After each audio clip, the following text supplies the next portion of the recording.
Pelan-pelan Bu Sri tutup lagi tuh pintu kamarnya Dini kan. Set. Lihatnya pengen balik lagi nih ke kamar beliau. Tapi baru mau nutup pintu, tiba-tiba.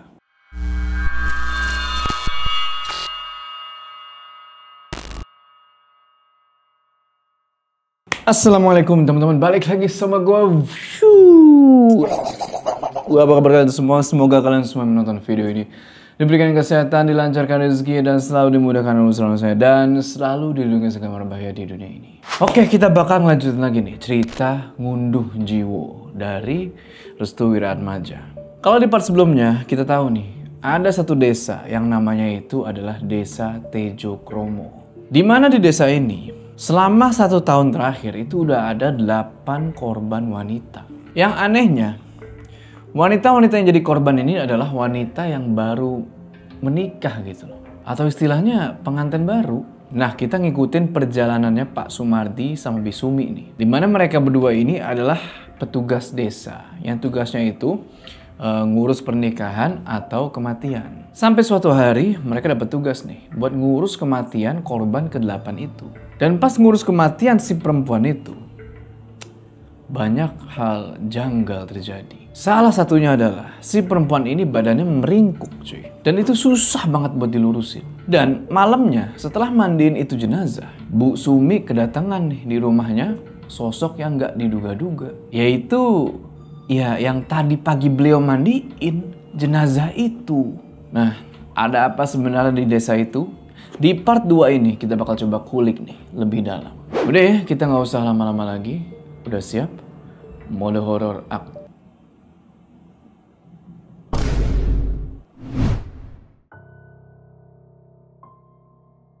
Kembang melati dan sisir? Benar, ada yang aneh waktu itu. Wati cuma boleh pakai di waktu pagi, siang, dan sore. Tidak boleh makan kembang itu atau nyisir di malam hari. Katanya, kalau melanggar, demit manten bakal datang. Di situ Bu Sumi langsung keinget nih sama sesuatu. Beliau sama Pak Sumardi langsung saling tatap-tatapan tuh. Mereka kayaknya tahu nih bentukan dari demit manten yang dimaksud si bapaknya Wati. Ayahnya Wati lanjut lagi bilang, Di hari ke-6, pas Wati mau sholat, dia bilang kalau dia ngelihat kejadian aneh di kamar mandi pas mau wudhu. Wati ngeliat banyak banget kembang melati yang berserakan di lantai. Lalu, dia juga nemuin sisir yang sama di kamar mandi. Tapi, pas dia mau ambil kembang melati di lantai itu, tiba-tiba, demit manten itu mendatangi Wati. Merasuki dia dan bersemayam di badannya sampai pernikahan tiba. Jadi, saat pernikahan tiba, yang dinikahi Bagus itu bukan Wati, tapi Ingon-ingon yang dimiliki pereas pengantin itu. Dan ternyata semuanya kan disuruh keluarga Bagus. orang tuanya Wati coba buat ngejelasin sejelas-jelasnya tuh ke Bu Sumi sama Pak Sumardi. Sempet agak emosional juga tuh sampai nangis-nangis. Karena ya gak ada tanggapan yang berarti gitu loh dari keluarganya Bagus perihal kematian anaknya ini. Dan juga sebenarnya keluarganya Wati ini udah curiga. Semenjak si Wati ini suka banget makan melati di pagi, siang, sama sore. Yang lebih anehnya lagi adalah setiap kali orang tuanya Wati ini ngebawain si Wati makanan beneran ya. Nah si Wati ini langsung marah-marah, teriak-teriak, bahkan sampai maki-maki itu orang tuanya. Bu Sumi sama Pak Sumardi paham betul sama apa yang dirasain orang tuanya Wati. Karena itulah mereka percaya bener kalau kematiannya Wati ini ada kaitannya sama benda-benda yang dikasih sama si perias pengantin itu. Pak Sumardi terus nanya nih ke orang tuanya Wati, apa mereka tahu di mana rumah si perias pengantin ini? Tapi mereka berdua cuma geleng-geleng kepala di situ. Mereka benar-benar nggak tahu. Si JK juga tuh, dia nggak tahu karena yang tahu itu emang cuma dari keluarganya Bagus doang atau orang-orang yang nantinya mau di Bu Sumi nanya. nanti kalau ada yang mau menikah, bisa tolong hubungi kami dulu tidak? Sebentar lagi bulan nikah, Bu. Pasti ada beberapa dari mereka yang pakai jasa perias pengantin itu. Ya udah, Habis itu Pak Sumardi sama Bu Sumi izin nih buat pamit. Tapi sebelum mereka berdua pergi, JK ngantiin langkah mereka tuh dan nanya. Pak Sumardi, Bu Sumi, boleh kami minta tolong? Silahkan Cah Ganteng. Tolong, jangan ada korban seperti Mbak Wati lagi. Tolong bongkar kejahatan keluarganya Bagus. Kami bukan orang yang bergerak di bidang itu. Kami berdua cuma seorang petugas yang biasa memandikan jenazah. Mungkin ada orang lain yang lebih mumpuni dibanding kami. Setelah itu, Pak Sumardi sama Bu Sumi pamit buat pergi. Tapi, lagi-lagi orang tuanya Wati ini ngehentiin mereka sebentar. Karena mau ngasih informasi penting. Ayahnya Wati bilang, Kalau tidak salah, aku pernah dengar kabar dari warga sekitar. Kalau Bagus mau menikah sama salah seorang wanita dari desa sebelah. Mungkin mereka tahu di mana tempat tinggal si tukang rias pengantin itu. Lalu, apa yang harus kami lakukan? Maksud saya, mungkin saja pernikahannya akan dilaksanakan beberapa hari ke depan. Dan yang saya takutkan, wanita itu adalah korban selanjutnya. Sekali lagi saya minta, tolong jangan ada korban yang sama seperti anak saya.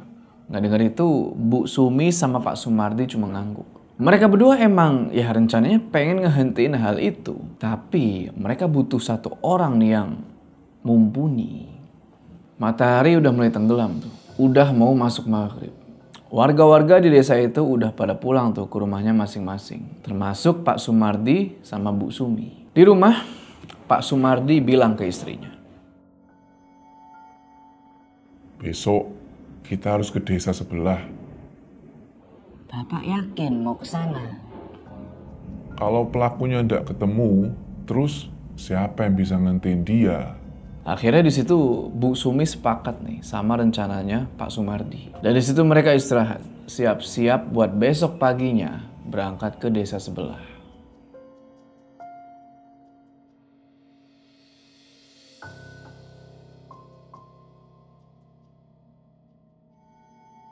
Waktu maghrib itu, Dini yang tinggal di desa Wongso, desa sebelah yang dimaksud, maghrib-maghrib dia malah nari-nari tuh.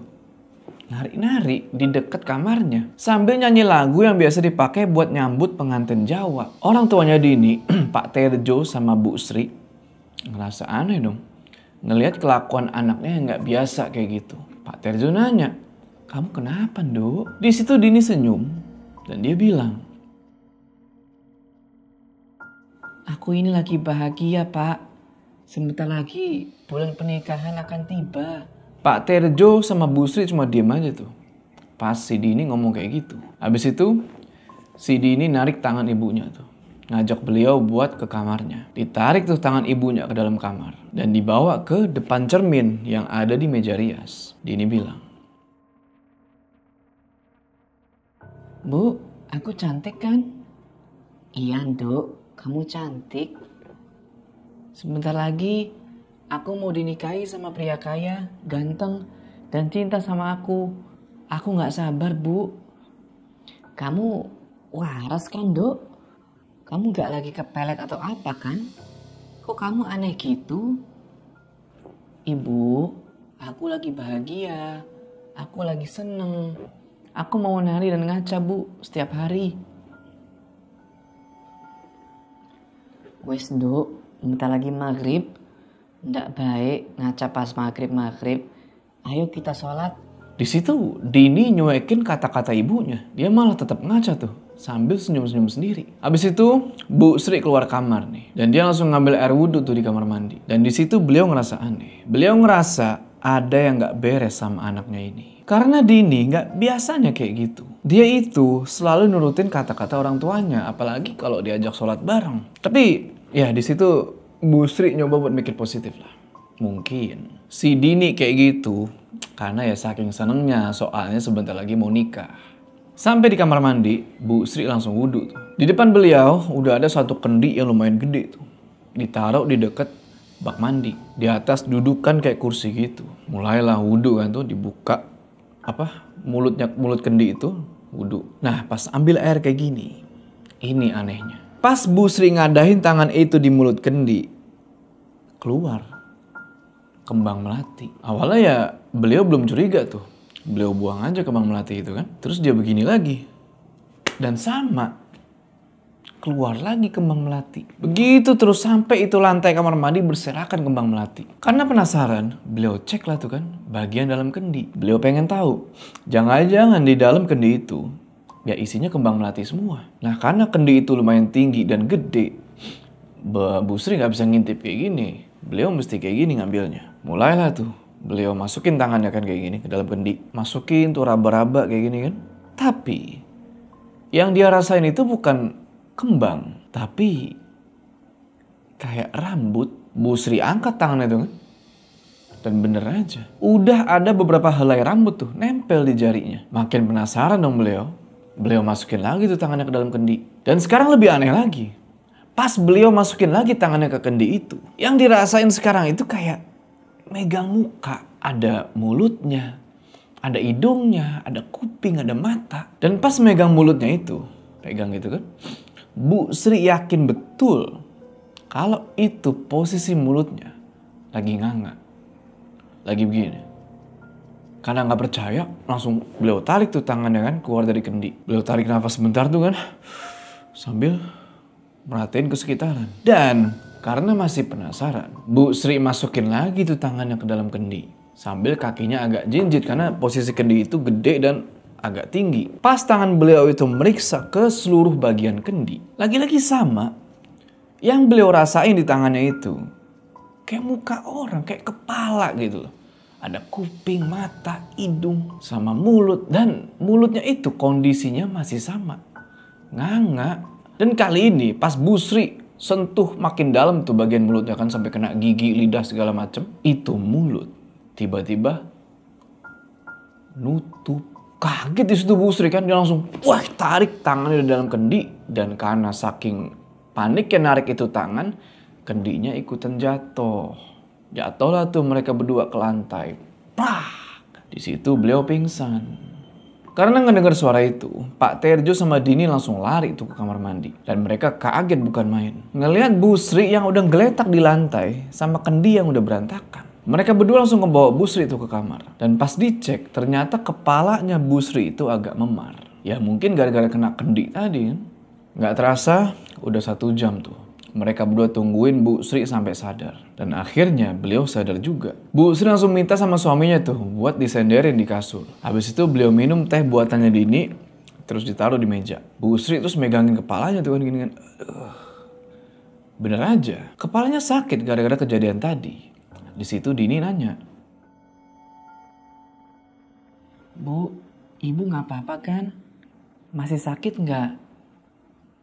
Alhamdulillah, ibu baik-baik saja nak. Tapi ibu masih takut. Takut apa Bu? Ibu ngerasa ada yang gak beres di rumah ini. Memangnya tadi pas ibu di kamar mandi, apa yang terjadi? Di situ Bu Sri cuma diem. Beliau nggak mau jawab tuh. Karena takut kalau kejadian tadi itu ya cuma halusinasi dia aja. Dan di situ Pak Terjo sama Dini kebingungan. Kenapa sama si Bu Sri ini?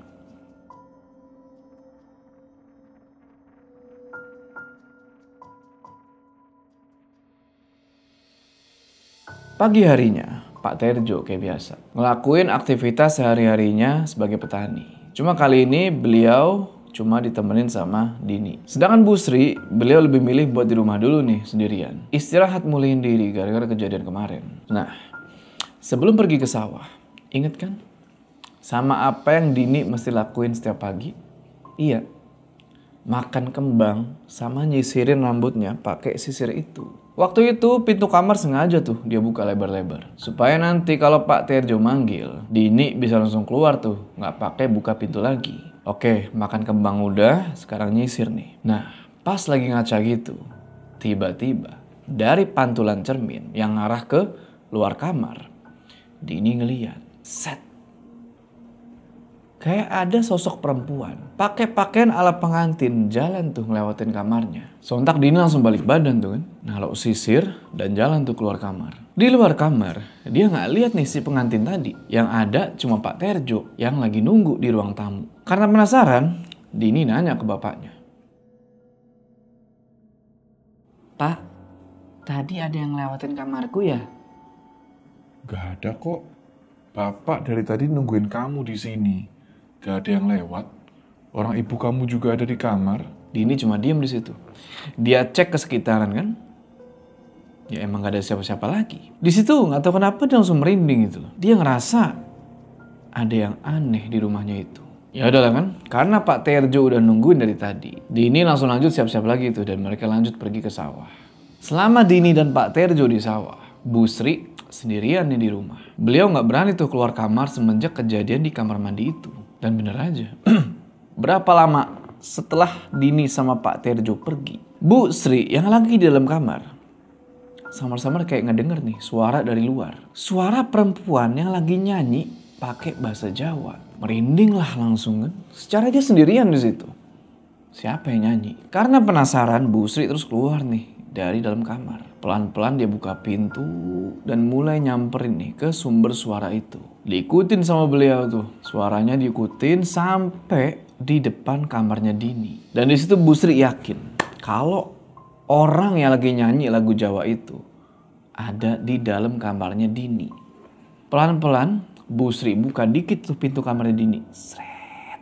Dan di situ bener, beliau ngeliat ada orang lain di kamar anaknya itu. Ada perempuan pakai pakaian pengantin, lagi ngerias mukanya dan nyisir rambut. Abis itu si perempuan ini makan bunga melati yang ada di atas meja riasnya Dini. Perempuan itu makanin tuh satu persatu bunga melati kan, tas sambil tetap nyanyi kidung Jawa. Dan di situ perasaannya Bu Sri udah nggak karuan. Beliau cuma ngintip aja tuh dari balik pintu, nggak berani negor apalagi masuk ke dalam. Dan ada satu kejanggalan gitu yang bikin Bu Sri yakin kalau perempuan yang beliau lihat di dalam kamar anaknya itu bukan manusia. Soalnya itu perempuan di depan cermin, tapi di cermin itu gak ada pantulannya. Pelan-pelan Bu Sri tutup lagi tuh pintu kamarnya Dini kan. Lihatnya pengen balik lagi nih ke kamar beliau, tapi baru mau nutup pintu, tiba-tiba itu perempuan pengantin yang ada di dalam kamar bilang, Tak mau masuk dulu, Bu. Gemeteran langsung itu Bu Sri. Beliau nggak tanggepin itu perempuan. Dia terus saya nunduk ini kan sambil nutup itu pintu. Tapi nggak tahu kenapa itu pintu tiba-tiba kayak ada yang nahan gitu. Nggak bisa ditutup. Dan bener aja. Pas beliau naikin lagi kepalanya gini. Set. Itu si perempuan pengantin. Udah ada di depan dia. Mukanya pucat. Matanya hitam. Dan dia bilang, Tak mau masuk dulu toh, Bu. langsung lari di situ Bu Sri, tunggang langgang kan ke depan rumah. Dan si sosok pengantin itu ketawa-ketawa tuh. Ngelihat Bu Sri yang ketakutan kayak gitu. Bu Sri lari tuh ngibrit ke sawah. Mau nyusul suami sama anaknya. Sampai-sampai dia gak peduli lah sama apa yang di depan dia tuh. Orang-orang dia tabrakin semua tuh. Prak-pruk. Sampai-sampai dia jatuh tuh. Nah pas jatuh itu dia baru sadar kalau yang dia tabrak itu adalah seorang wanita sama satu orang pria. Yang dimana pakaian mereka itu rapi banget. Bu Sri langsung minta maaf disitu kan. Pak, Bu maafin saya. Nah si wanita itu terus nundukin badannya kayak gini. Megang tangannya Bu Sri dan bilang, Apa dia sudah datang? Bu Sri yang gak denger itu, langsung diem. Karena dia tahu betul itu suara siapa. Dan bener aja, pas dia ngedongak kayak gini, ternyata itu adalah Bunda Melati, calon mertuanya Dini. Bu, Bunda Melati? Apa dia sudah datang?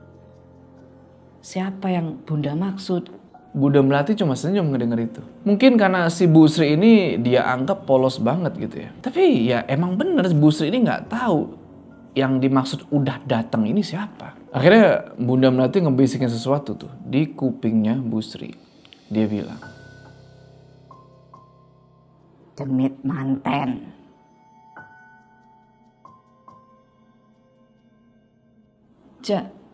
Jadi itu demit manten.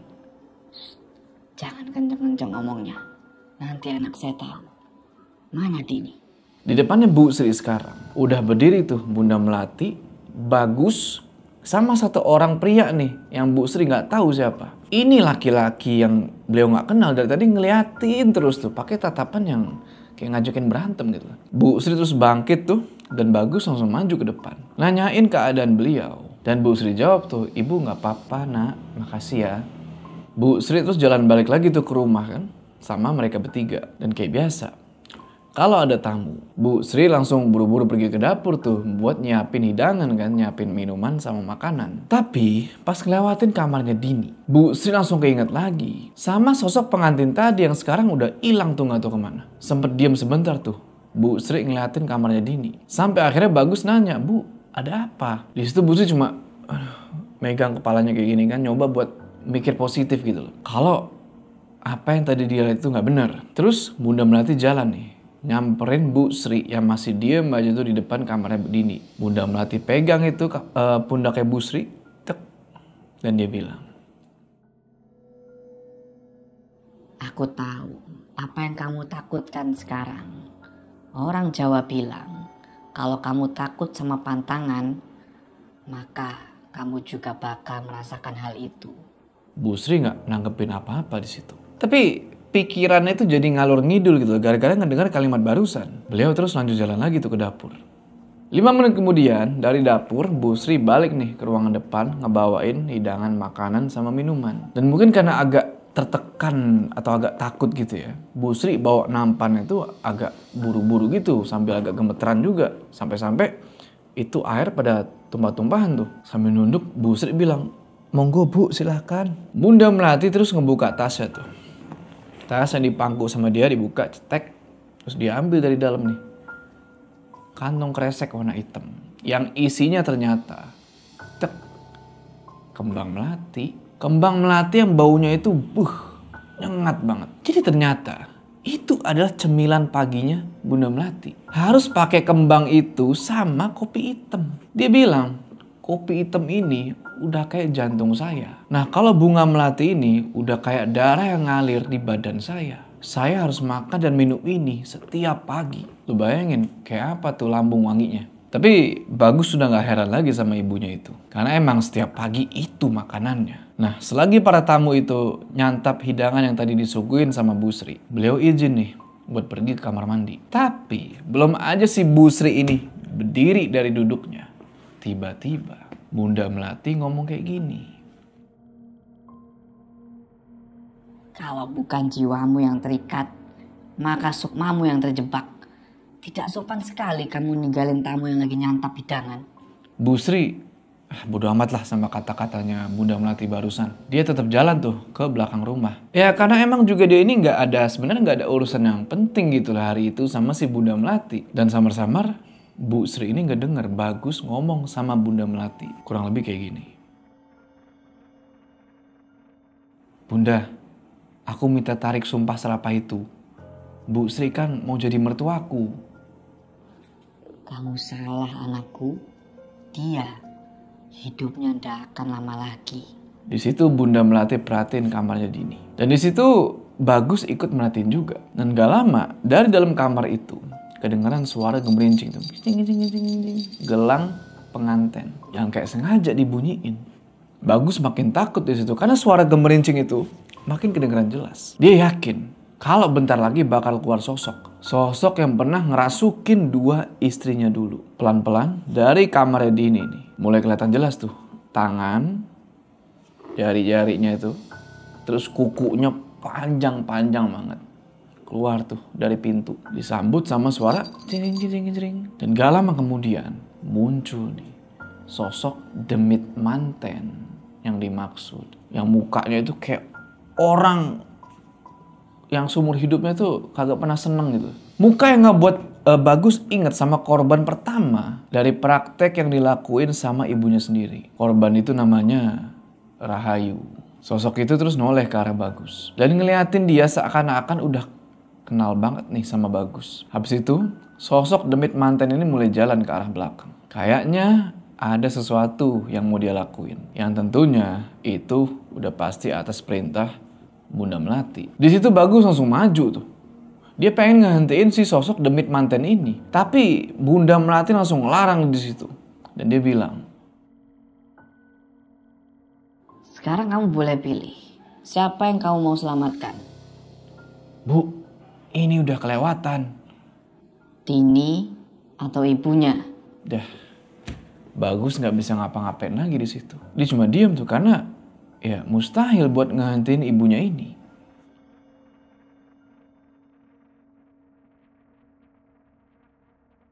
Pak Sumardi sama Bu Sumi pergi nih ke salah satu rumah warga. Mereka pengen nanya nih soal warga yang nantinya mau dinikahin sama seorang pria kaya raya dari desa sebelah. Tapi anehnya, udah beberapa rumah warga nih mereka samperin. Dan gak ada yang tahu tentang itu. Sampai akhirnya mereka ngedatengin satu wanita tua nih yang lagi nyapu halaman rumahnya tuh. Si wanita tua ini awalnya kelihatan cuek aja tuh. Pasti disamperin sama Pak Sumardi dan Bu Sumi. Dia terus aja tuh nyapu. Dan ada satu hal aneh yang Pak Sumardi sama Bu Sumi perhatiin. Leher si wanita tua itu dilapisin sama kain. Bu Sumi bilang,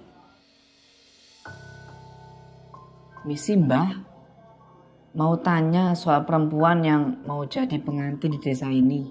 Apa Mbah tahu? Siapa namamu nak? Dari mana kalian berdua? Nama saya Sumi. Ini suami saya, Sumardi. Kami berdua adalah seorang lebe yang mengurus pernikahan dan kematian warga-warga di desa Terjokromo. Kalian lebe dari desa sebelah. Bener Mbah? si Mbah itu diem. Diliatin bener-bener dengan mukanya Pak Sumardi sama Bu Sumi. Muka si Mbah ini kayak yang gak suka gitu. Si Mbah bilang lagi, Namaku Suryani. Panggil aku Mbah Sur. Baik Mbah Sur. Siapa yang jadi ngunduh jiwo selanjutnya? dek. Pak Sumardi sama Bu Sumi saling tatap-tatapan doang di situ. Mereka berdua nggak ngerti nih sama apa yang si Mbah maksud. Yang mereka tahu itu adalah ngunduh manten, bukan ngunduh jiwo. Ditanyalah sama Bu Sumi kan, ngunduh jiwo iku opo Mbah? Mbah Sur nggak ngejawab apa-apa di situ. Dia malah celengak-celenguk ke kanan, ke kiri, merhatiin sekitaran. Abis itu dia ngajak Bu Sumi sama Pak Sumardi tuh buat masuk ke dalam rumah. Masuklah tuh mereka ke dalam rumahnya si Mbah. Rumah yang bisa dibilang sederhana banget. Dindingnya itu masih dari anyaman bambu. Di dalam rumah, Bu Sumi sama Pak Sumardi kaget bukan main. Karena hampir di setiap dinding rumah itu ada foto perempuan cantik. Mereka berdua terus dipersilahkan tuh buat duduk. Dan duduklah mereka. Sementara Mbah Sur pergi tuh ke belakang. Dan dari foto-foto tadi, ada satu foto yang bikin Bu Sumi kaget. Dia kenal foto itu. Foto seorang perempuan pakai pakaian pengantin yang tangannya itu lagi begini. Dan di telapak tangannya itu ada kembang melati. Bu Sumi bilang ke suaminya, Pak, Kenapa, Bu? muka perempuan ini seperti sosok pengantin yang 1 tahun lalu menerorku. Maksudnya, Bu? Pak, dia adalah perempuan yang waktu itu minta tolong sama aku. Dia wanita yang selama ini aku cari. Gak lama kemudian, si Mbah Sur balik tuh dari belakang. Sambil bawa nampan yang isinya itu ya makanan sama minuman. Sambil naruh makanan sama minuman itu di atas meja, Mbah Sur bilang, Dia adalah anakku. Maksud si Mbah? Habis itu Mbah Sur ngerogoh sesuatu dari kantongnya dan ditunjukin. Dia ini ngeluarin bunga melati. Terus beliau bilang, Bunga ini adalah lambang dari ketulusan. Ketulusan cinta seorang wanita yang bernama Rahayu. Dia adalah anak yang baik, anak yang setia. Tapi sayang, dia harus jadi korban dari pria pengantin itu.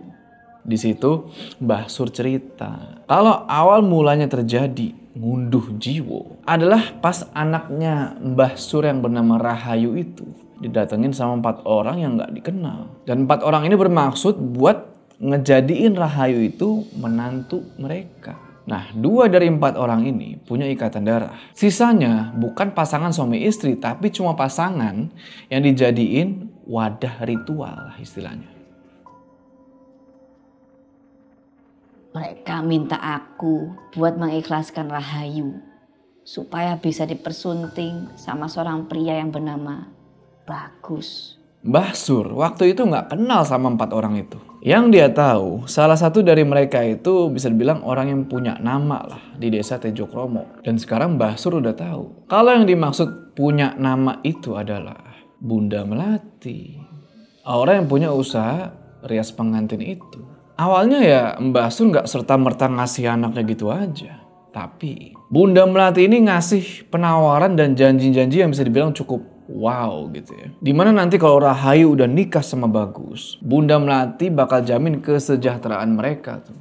Dijamin lah gak bakal melarat, gak bakal susah. Dan juga kehidupan keluarga lainnya ya dijamin. Sampai akhirnya Mbah Sur luluh di situ dan ikhlasin anaknya buat nikah sama Bagus. Tapi pas 7 hari sebelum hari pernikahan, Rahayu ini selalu disuruh sama Bunda Melati buat pergi ke rumah Biimah. Di sana juga Rahayu diminta buat makan kembang melati di setiap pagi, siang, sama sore. Juga disuruh nyisir rambutnya tuh di waktu-waktu yang sama. Persis kayak Dini. Anakku selalu makan melati di setiap pagi dan nyisir rambutnya. Sampai akhirnya teror yang mengerikan itu terjadi. Rahayu selalu ngamuk di hari-hari menjelang pernikahannya. Dia cuma makan bunga melati itu saja. Dan aku sendiri pernah ngeliat demit manten itu datang tepat di belakangnya Rahayu pas dia lagi nyisir rambutnya. Dengan kata lain, sosok demit pengantin ini bakal ngerasukin badan korbannya pelan-pelan. Dengan media bunga melati yang dikasih sama Bunda Melati ke Biimah. Dan sosok itu bakal terus ngerasukin korbannya pelan-pelan sampai hari pernikahan tiba. Dan pas di hari pernikahannya si Rahayu, di sini terjadi kejadian yang aneh lagi. Keluarga yang datang dari mempelai pria itu dikit banget. Bisa dihitung sama jari. Sedangkan dari pihaknya Mbah Sur itu banyak banget yang datang. Ya wajar dong. Orang yang namanya pernikahan itu pasti pada mau datang kan. Nah, kejanggalan lainnya itu, orang yang menikahkan Rahayu sama Bagus itu adalah orang dari pihaknya si keluarganya Bagus sendiri. Bukan cuma itu, setelah akad nikah nih, setelah ijab kabul, tiba-tiba kesurupan massal. Puluhan orang dari pihaknya Mbah Sur tiba-tiba kesurupan dan ngamuk-ngamuk gak jelas. Dan lagi-lagi orang yang mampu buat nenangin itu semua adalah si Bunda Melati itu sendiri. Bunda Melati nyuruh orang-orang lagi kesurupan itu buat dikasih makan bunga melati dari dia. Dan dengan terpaksa puluhan orang yang kesurupan itu dicekokin tuh pakai kembang. Baru mereka normal lagi. Bu Sumi nanya, apakah pernikahan mereka sengaja ditutup-tutupi? Benar, mereka tutupi itu semua. Mereka tidak mau kalau praktik ilmu hitamnya kebongkar. Karena itulah orang yang tahu semua ini adalah orang-orang yang selamat pas pernikahan itu. Maksudnya orang-orang yang selamat? Mereka yang datang ke pesta pernikahan itu rata-rata bakal kehilangan akal. Kalian tahu kenapa di desa ini tidak ada yang tahu tentang pernikahan itu? Mereka semua tidak akan bisa jawab itu. Karena saat tragedi berlangsung, akal mereka dihilangkan sementara. Jadi pas kesurupan itu gunanya adalah benar untuk menghilangkan pikiran mereka supaya tidak bisa membocorkan praktik pernikahan yang dilakukan keluarga iblis itu. Abis itu Mbah Sur megang tangannya Bu Sumi tuh. Sambil udah mau nangis dia bilang tuh kalau dia mau nunjukin sesuatu. Mbah Sur terus ngebuka kain yang nutupin lehernya tuh. Dan beliau ngasih tahu kalau salah seorang anggota keluarga yang udah tahu penyebab kenapa demit manten merasuki si calon pengantin. Nah, si demit manten ini bakal nyoba ngebunuh orang itu. Bener aja, pas dibuka kainnya itu, ternyata lehernya Mbah Sur itu robek tepat di tengah kerongkongannya. Sengaja tuh ditutupin supaya nggak kelihatan sama orang-orang. Mbah Sur bilang lagi, Aku minta satu hal, Nak. Tolong hentikan praktik pernikahan ini. Selamatkan korban terakhir dan keluarganya. Sebentar lagi bulan pernikahan tiba. Gimana caranya, Mbah? Kalian harus bunuh inangnya. oke teman-teman, berarti semakin jelas nih ya. Kalau ternyata keluarganya Bagus ini melakukan hal-hal yang nggak bener nih. Praktek ilmu hitam dengan mengorbankan perempuan-perempuan tidak berdosa dengan cara menikahkan sama Bagus. Nah sekarang misi Pak Sumardi sama Bu Sumi adalah mengkonfrontasi Bunda Melati soal hal ini. Supaya praktek ini bisa dihentikan. Nah yang jadi pertanyaan, emang bisa? Tonton di part selanjutnya. Oke, sebelum kita berpisah jangan lupa kalian like video ini dan bagi yang belum subscribe, ayo subscribe ke channel ini supaya kalian ketinggalan cerita-cerita selanjutnya. Sampai ketemu di cerita selanjutnya.